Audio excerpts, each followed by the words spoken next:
Are cities turning to the right? For decades, urban areas have been the epicenter for the rise of left-wing politics, both here and abroad. But stunningly, all that is changing. Cities are, in point of fact, becoming more conservative. But why? And what does that mean for the future of the political order? I'm Dr. Steve, your Patriot Professor, and we're going to take a look at the extraordinary rise of the right in our nation's cities. So make sure to like, comment, and subscribe, and let's dive right in.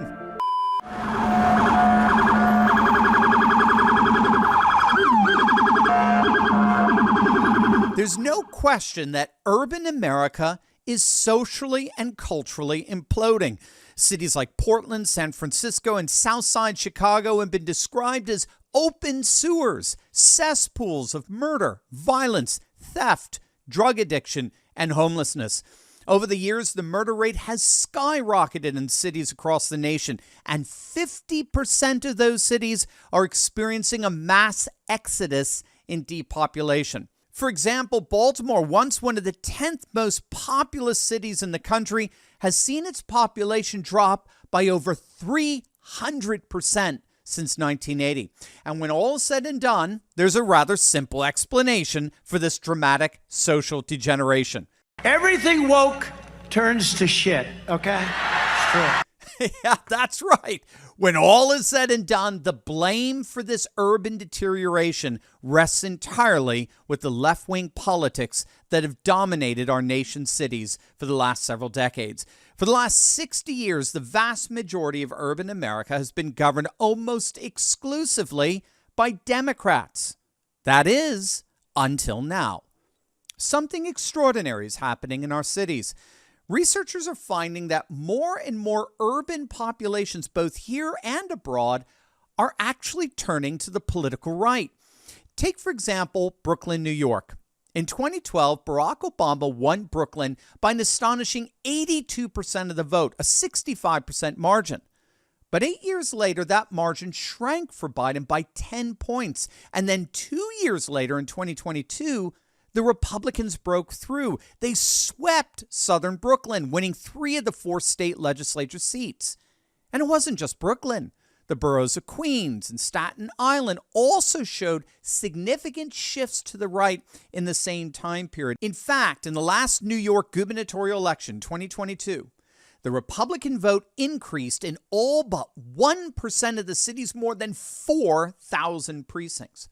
But it's not just New York.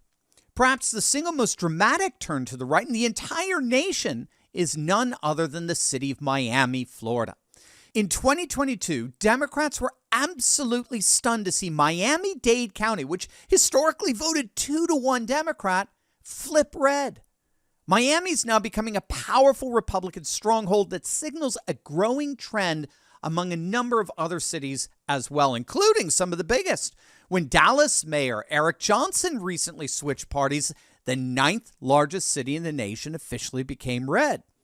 So what's happening here? Why are our cities turning to the right? The answer is going to astonish you. Are you like me? Do you have trouble falling asleep at night? Because, I do. I'm a horrible sleeper. I am, gang. For me, I just can't turn off my brain. So I toss and I turn, sometimes for like 2 hours before I'm able to fall asleep. But gang, I came across something that has absolutely revolutionized my life. It's called Beam Dream, and it's completely changed the way I sleep.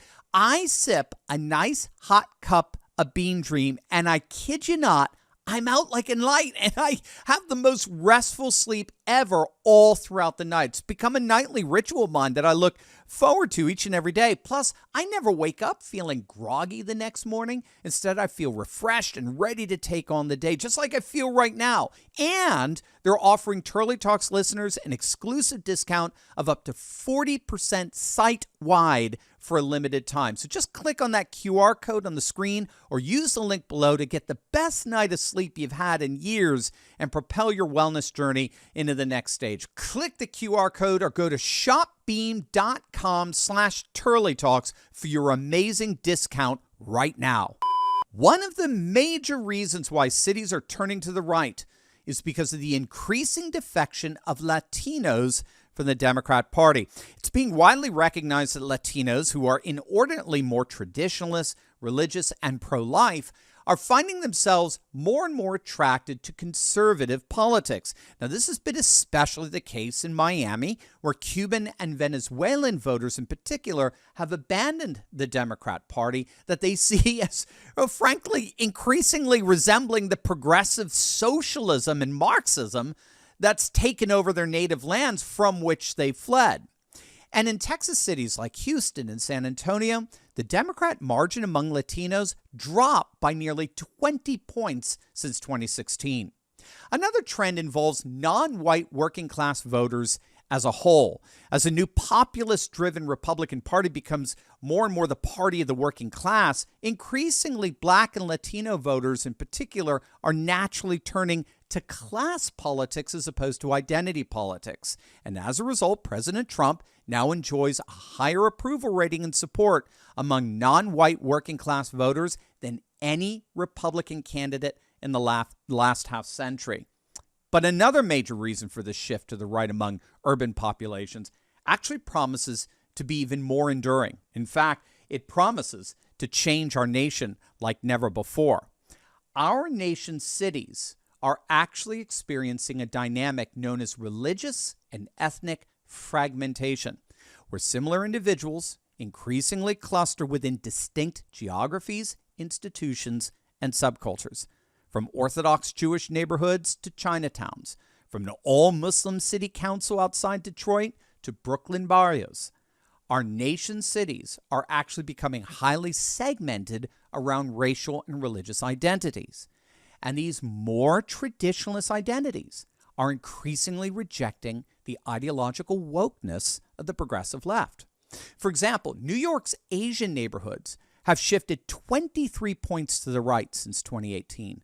And one of the key reasons for this is that religious and ethnic urban enclaves find woke ideology increasingly repulsive to their far more traditionalist values and beliefs, and are together seeing the Republican Party as a bulwark against the rise of radical progressivism and its failed social policies.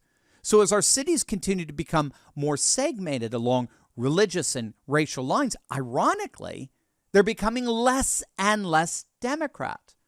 And because traditionalist populations are significantly far more fertile and pronatal than their secular liberal counterparts, the conservative values that undergird these communities are only going to continue to grow. For example, of the 600,000 Jews that live in Brooklyn, more than half are now Orthodox.